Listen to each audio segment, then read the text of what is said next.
Dans son ouvrage intitulé « Miss à nu », publié le 19 février 2026 aux éditions Le Duc, Élodie Gossuin aborde l'un des épisodes les plus douloureux de sa vie, en lien avec Donald Trump. Le 9 décembre 2000, Élodie Gossuin est couronnée Miss France 2001 à Monaco, à seulement 19 ans.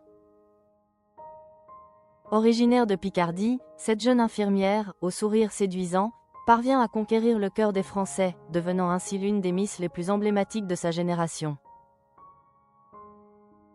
Élégante, sportive et ambitieuse, sa vie prend un tournant radical. Cependant, quelques mois plus tard, son rêve de briller sur la scène internationale lors de Miss Univers 2001 se transforme en un véritable cauchemar, tant sur le plan médiatique qu'humain. Les candidates, comme chaque année, sont invitées à se rendre à Porto Rico pour le concours mondial. Pour Élodie Gossuin, c'est l'occasion de se distinguer, mais les événements prennent une tournure inattendue. À Porto Rico, la jeune Française devient la cible d'une rumeur infâme. Certains organisateurs mettent en doute sa féminité, allant jusqu'à la qualifier de transsexuelle. Dans son livre, elle confie « Certaines personnes ont remis en cause ma féminité. J'ai été pulvérisée, je suis devenue la bête de foire sur scène, est l'attraction des journalistes. »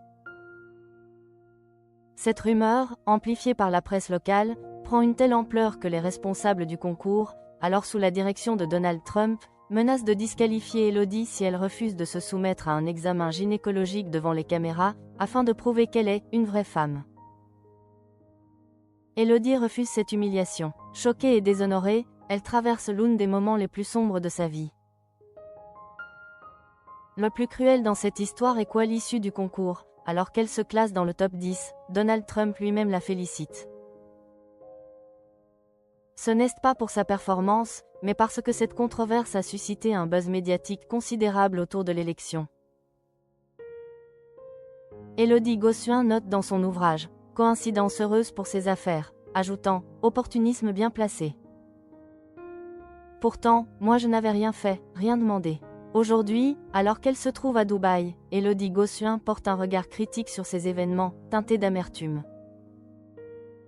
Elle évoque un milieu où la réalité oscille entre corruption et discrimination, affirmant que ces pratiques ont durablement terni l'image de concours qui, à l'époque, faisait rêver des millions de jeunes femmes.